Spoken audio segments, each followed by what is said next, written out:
Welcome back to LR chemistry YouTube channel. तो दोस्तों, जैसे कि आप जानते हैं कि मैंने पिछले ही वीडियो में आपका चैप्टर नंबर 13 जो कि था एल्डिहाइड कीटोन और इनको खत्म करके मैंने एल्डिहाइड कीटोन और कार्बोक्सिलिक एसिड ये खत्म करके जो है अब मैं जो है आपके लिए next chapter nitrogen containing compound लेकर के आया हूँ। और इसमें आपको मोस्ट ऑफ द केस आपको दो तरीके के कंपाउंड पढ़ने पड़ेंगे। दो तरीके के compound most of the case में आपको दो ही तरीके के कंपाउंड पढ़ने पड़ेंगे। एक तो आपको एमीन्स पढ़ने पड़ेंगे, एक एमीन्स और दूसरे नाइट्राइल्स। दूसरे कौन से? नाइट्राइल्स। और आपको बता दिया जाए कि आपकी नाइट्राइल्स की 4 से 5 रिएक्शन है। नाइट्राइल्स की कितनी? 4 से 5 रिएक्शंस है। और जो है ज्यादा रिएक्शन आपकी काय की है? एमीन्स की। और एमीन्स की ज्यादा रिएक्शन है और इसकी जो है आपकी 12 से 13 रिएक्शंस है। 12 से 15 रिएक्शन है। आप औसतन ले सकते हैं 12 से 15 रिएक्शंस आपकी काय की एमीन्स की है। तो आपको यहाँ पे एमीन्स की रिएक्शंस भी यहाँ पे देखने को मिलेगी।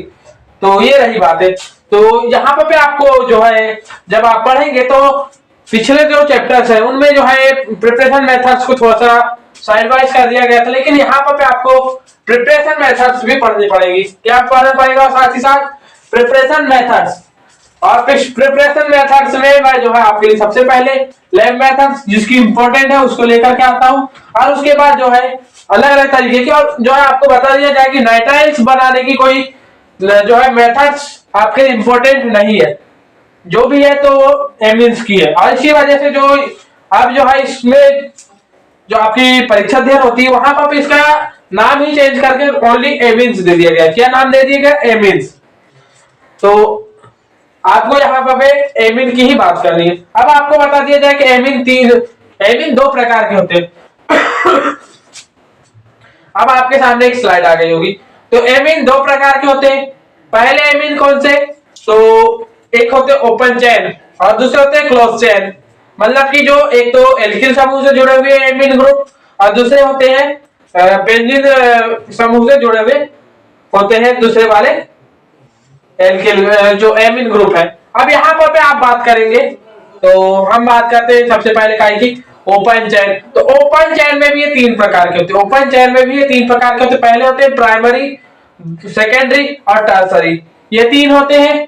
उसी के अलावा आप जो है अब एमीन्स क्या होते हैं ये सब पूछने की तो आपको जरूरत होनी नहीं चाहिए, लेकिन फिर भी आपके ऊपर लिख दिया है मैंने। एमीन्स यानी एल्किल या बेंजीन के एमीन व्युत्पन्न, मतलब कि अमोनिया से एक हाइड्रोजन हटा दो और आपके एल्किल या बेंजीन से एक हाइड्रोजन हटा दो। तो यहाँ दोनों जगह से एक हाइड्रोजन हटा करके सिंगल बॉन्ड से जोड़ दो आपको बाकी इनको, तो वो कहलाते हैं आपके क्या? एमीन्स कहलाते हैं। एमीन्स कहलाते। अब जो है अगर से मान लीजिए एक ही हाइड्रोजन हटाया आपने अमोनिया से एक हाइड्रोजन हटाए तो प्राथमिक एमीन, 2 हाइड्रोजन हटा दिए तो सेकेंडरी एमीन, और तीनों के तीनों हाइड्रोजन हटा करके आपने एल्किल ग्रुप जोड़ दिए तो टर्सरी एमीन। ये बात ध्यान रखेंगे। इसके अलावा इसी तरीके से आप जो है क्लोज चेन में भी कर सकते हैं, जिसे कि आप कहते हैं। और जो क्लोज चेन के जो प्राइमरी इसमें होता है उसको कहते हैं एनिलीन। तो अब एनिलीन तो बात आएगी ये एनिलीन की, तो हम बात कर ही लेते हैं एनिलीन बनाने की लैब मेथड्स की। ये कौन सी मेथड है? Lab method of preparation of aniline. जगह नहीं है तो यहाँ पे सिर्फ इतना ही, मतलब एनिलीन बनाने की प्रयोगशाला विधि। तो इसके लिए मैंने एक जो है स्टैंड, आप जो है ना जब आप अपने लैब में जाएंगे तो एक स्टैंड लेंगे। स्टैंड में एक जो है बिंदु का पाती कीप के सहारे जो है एक बिंदु पाती कीप लेंगे और फिर उसके अलावा एक गोलपेंदी का फ्लास्क लेंगे, एक बर्तन लेंगे जिसमें कि आप जल उष्मक ले सके, और उसके अलावा एक बर्नर ले लेंगे। इतनी चीजें ले लेंगे, 4 चीजें। सबसे पहले स्टैंड, उसके बाद बिंदु पाती कीप, उसके अलावा फिर आपको 4-5 चीजें। तीसरी चीज लेंगे गोलपेंदी का फ्लास्क, चौथा ऐसा बर्तन जिसमें कि आप जो है जल उष्मक रख सके, और 5वां बर्नर। तो ये 5 चीजें लेंगे। अब केमिकल्स में क्या क्या लेंगे? तो केमिकल्स में लेंगे आप क्या? वाटर, पानी लेंगे, शुद्ध पानी लेंगे। उसके अलावा आप जो है यहाँ पे एक और यहाँ पे इंस्ट्रूमेंट होता है बैक फ्लो कंडेंसेशन, मतलब कि पृष्ठवाही संघनित्र, ये भी लेंगे। तो आप लेंगे वाटर यानी जो पानी, और उसके अलावा आप लेंगे फेनिल नाइट्राइल लेंगे। उसके अलावा टीन और जो है HCl एसिड ले लेंगे, और उसके अलावा HCl एसिड लेने के बाद ये सब लेंगे। अब यहाँ पे आपने अपने पास ये सारी चीजों की व्यवस्था बना ली है। तो आप जो है बिंदुपाती कीप के सहारे जो है सबसे पहले वाटर डालेंगे। तो वाटर जो है पृष्ठवाही संघनित्र के सहारे धीरे धीरे जो कि आपके बॉल पेंसिल का फ्लास्क होगा, जिसमें कि पहले से ही फेनिल नाइट्राइल टीन और हाइड्रोक्लोरिक एसिड का मिश्रण होगा। तो वहां पर पे आकर के मिलेगा, और इस स्थिति में आकर के जो है यहाँ पर पे रिएक्शन स्टार्ट करने के लिए जो है यहाँ पर पे आप पहले इसे गर्म करेंगे, और 85 डिग्री सेल्सियस कितने ताप तक, 85 डिग्री सेल्सियस ताप तक, कितने 85 डिग्री सेल्सियस ताप तक इसे गर्म करेंगे आप।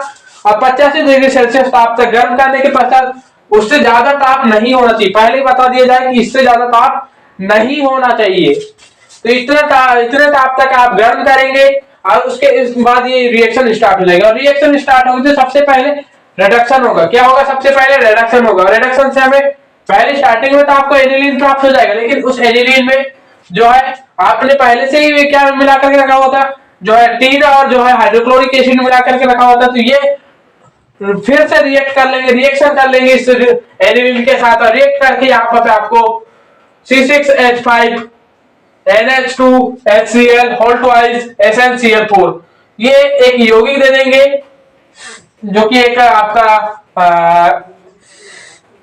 उपसंयोजी यौगिक होगा। और इस उपसंयोजी यौगिक में अब जो है आप अगर से NaOH क्या मिलाएंगे, एक बेस लाइन मिलाएंगे जो कि होगा NaOH मिलाने पर आपको यहाँ पर शुद्ध एनिलीन प्राप्त हो जाएगा, और जो कि होगा गहरे काले भूरे रंग का होगा, गहरे काले भूरे रंग का होगा। और इसके अलावा यहाँ पर अशुद्धि के रूप में जो आपकी टीन क्लोरीन हाइड्रोक्लोरिक एसिड ये सारी चीजें दी, ये सभी चीजें जो है वाष्प के साथ जो है यहाँ पर अवक्षेप के साथ जो है सबसे पहले Na2SnO3 मतलब सोडियम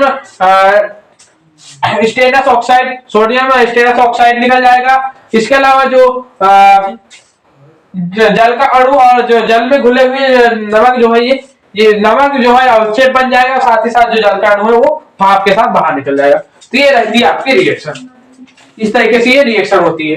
तो इसी के साथ अब हम नेक्स्ट स्लाइड में आते हैं।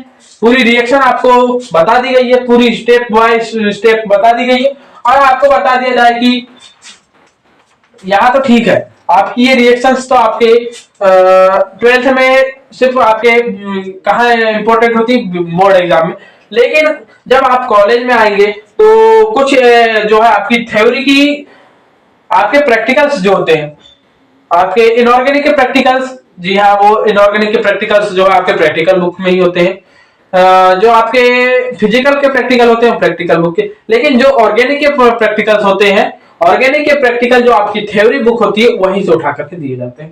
तो थ्योरी के तो या साथ ही साथ आप ये भी ध्यान रखें कि आपके जो प्रैक्टिकल के लिए जो वाइवा होता है, वाइवा में जो है आपके लिए ऑर्गेनिक केमिस्ट्री के जो लैब मेथड्स है वो बहुत बहुत इंपॉर्टेंट होती है। वहां पर वाइवा का टीचर आता है, वो काफी ज्यादा इनके क्वेश्चंस पूछता है, और साथ ही साथ जो है आपके क्या कहना चाहिए जितने भी आपके जितने केमिकल्स हैं, केमिकल सिंबल इनको ध्यान रखना पड़ेगा आपको। तो ध्यान रखेंगे क्योंकि अब धीरे धीरे आपके वाइवा के एग्जाम की डेट भी नजदीक आती जा रही है, क्योंकि आपके एग्जाम फरवरी में है, और फरवरी में है तो 5 फरवरी से स्टार्ट हो रहे हैं आपके एग्जाम। तो आपके वाइवा के एग्जाम कब होंगे? तो वाइवा के एग्जाम आपके जनवरी से 15 जनवरी के आसपास। तो अब टाइम ही कितना बचा है, आज होगा 21 दिसंबर, तो बिल्कुल आपके मात्र 15 से हाँ लगभग कह सकते हैं आपकी 20-25 दिन, लेकिन थोड़ा तो तैयारी करने में भी तो लगेगा आपको, तो ध्यान रखेंगे। मेथड्स ऑफ एमीन्स मतलब एमीन बनाने की कुछ विधियां। तो एमीन बनाने की कुछ विधियां जिसमें कि हम कुल मिलाकर के 3 ही विधियां और पढ़ेंगे। तो पहले तो हम जो एसिटिक एसिड है उससे बनाने की कोशिश करते हैं। तो एसिटिक एसिड में कैसे SOCl2 मतलब कि सल्फ्यूरस क्लोराइड, सल्फ्यूरस डाइक्लोराइड कैसे मिलाते हैं तो आपको एल्किल क्या मिल जाएगा आपको, तो एसिटिल क्लोराइड मिलेगा। ये क्या है आपके लिए, मैंने पिछली बार जो है आपके थोड़ी सी नॉर्मल नेम में थोड़ी सी गड़बड़ हुई थी। ये है एसिटिल क्लोराइड। ये क्या है, एसिटिल क्लोराइड। तो एसिटिल क्लोराइड बनेगा और एसिटिल क्लोराइड में अगर आप अमोनिया मिलाते हैं तो अमोनिया मिलाते हैं तो यहाँ से आपका क्या निकल जाएगा, HCl बाहर निकलेगा और HCl बाहर निकलेगा और जो है RCONH2 बन जाएगा। RCONH2 बनेगा। अब यहाँ पे बोल आप बात करेंगे तो यहाँ क्या क्या बाहर निकलता है, तो यहाँ पे एक HCl बाहर निकलता है, एक SO2 बाहर निकलता है। क्या क्या बाहर निकलता है, HCl और SO2 बाहर निकलता है। अब यहाँ पे बात करेंगे कि अब यहाँ से ये स्पेशल रिएक्शन है जिसे कि आप कहाँ पढ़ेंगे, इसी चैप्टर में पढ़ेंगे। आगे चलकर नेम रिएक्शन पढ़ेंगे जो कि है आपकी हाफमैन ब्रोमाइड रिएक्शन। ये कौन सी रिएक्शन है, हाफमैन ब्रोमाइड रिएक्शन। तो इसे आप स्पेशली आगे चलकर पढ़ेंगे और बहुत अच्छे तरीके से इसका भी अध्ययन करेंगे। अब इसके बाद जो है हम बात करते हैं अगर रिडक्शन करेंगे किसका, साइनाइड का। अगर साइनाइड का रिडक्शन करते हैं तो आपको डायरेक्ट आपको यहाँ पे यहाँ पे आपको 4 हाइड्रोजन को जोड़ देना है, 2 हाइड्रोजन कार्बन के साथ, 2 हाइड्रोजन नाइट्रोजन के साथ जोड़ देंगे आप। और जोड़ेंगे तो आपको क्या प्राप्त हो जाएगा, एमीन प्राप्त हो जाएगा। क्या प्राप्त हो जाएगा, एमीन। एमीन प्राप्त होगा तो RCH2NH2 ये प्राप्त हो गया आपको।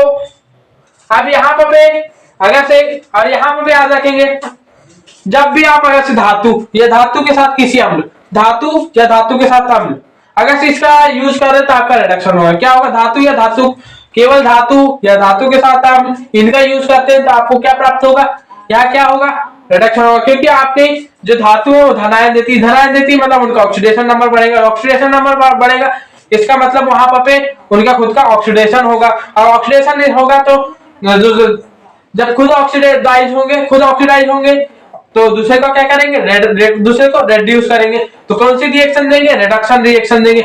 दूसरे को रेड्यूस कर रहे हैं इस वजह से खुद रिडक्शन रिएक्शन देंगे, ध्यान रखेंगे।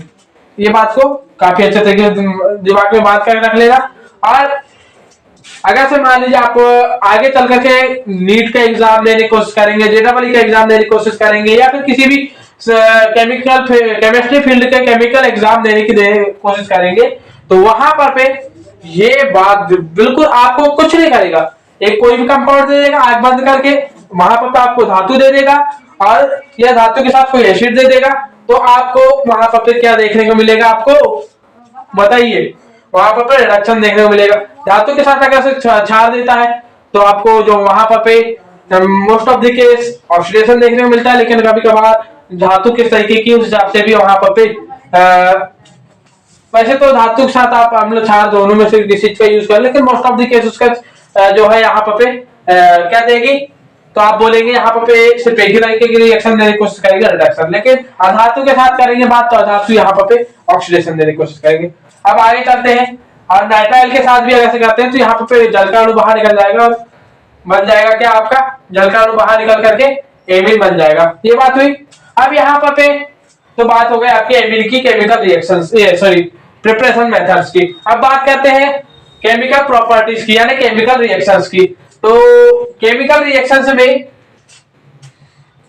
अब जितनी यहाँ पर मैंने जो रिएक्शन बताया मैं बता दूं, इन्हीं तीनों के जरिए आप बहुत ही अच्छे तरीके से बता रहा हूं, तीनों के जरिए ही आप जो है क्लोज चैन वाली मतलब कि आप एनिलीन आराम से बना सकते हैं। थोड़ी सी दिक्कत आपको एसिटिक एसिड वाली इसमें आ रही थी, यहाँ पर एसिटिक एसिड की जगह आप क्या ले लेंगे, फेनिल एसिड ले लेंगे। क्या लेंगे, फेनिल एसिड, मतलब कि R की जगह यहाँ पर C6H5 ले लेंगे बस। यानी कि आप कह सकते हैं एल्किल बेंजोइक एसिड, इसे कह सकते हैं बेंजोइक एसिड ले लेंगे। बेंजोइक एसिड लेंगे तो आपको यहाँ पर आपको क्या प्राप्त हो जाएगा, एनिलीन प्राप्त हो जाएगा।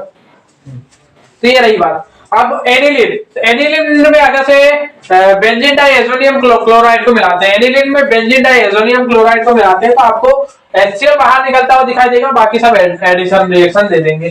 HCl बाहर निकलेगा, आप देख सकते हैं HCl बाहर निकल रहा है और एडिशन रिएक्शन दे रहा है। यहाँ पर से जो है नाइट्रोजन का एक हाइड्रोजन यानी एमीन ग्रुप का एक हाइड्रोजन निकल जाएगा और यहाँ से क्लोराइड निकल जाएगा और बाकी सब यहाँ पर जुड़ जाएंगे। उसी तरीके से एसिटिल क्लोराइड में भी यहाँ का हाइड्रोजन निकल जाएगा, आपके एमीन ग्रुप का हाइड्रोजन निकलेगा और क्लोरीन निकल जाएगा और यहाँ पर HCl दे देगा। किसकी उपस्थिति में? तो एसिटिक एसिड की उपस्थिति में, एसिटिक एसिड की उपस्थिति में दे देगा और यहाँ पे एडिशन रिएक्शन हो जाएगी। तो ये रही बात। अब हम नेक्स्ट स्लाइड में और कुछ रिएक्शंस रहेंगी, 3 रिएक्शन, उनकी बात करते हैं और फिर इसके बाद अपनी अगली प्रिपरेशन अगली केमिकल रिएक्शंस पर। तो अगर से आप कार्बन डाइसल्फाइड के साथ इसकी रिएक्शन करवाते हैं तो यहाँ से H2S गैस मतलब हाइड्रोजन सल्फाइड गैस यहाँ से बाहर निकल जाएगी और हाइड्रोजन सल्फाइड गैस निकल गई तो फिर तो आपको दिख ही रहा है कि यहाँ पर से जो है आपका कार्बन यहाँ पर कुछ ना कुछ सेकेंडरी मैटर बनता हुआ दिखाई देगा। कौन सा मैटर? सेकेंडरी मैटर बनता हुआ दिखाई देगा। ये देखिए सेकेंडरी कार्बन सल्फाइड बनता हुआ दिखाई दे रहा है आपको। इसके अलावा कैसे मान लीजिए, और अब यहाँ पर अगर से आप ब्रोमीन वाटर के साथ अभिक्रिया करवाते, एनिलीन की आप अगर से ब्रोमीन वाटर के साथ अभिक्रिया करवाते हैं तो फिर यहाँ पर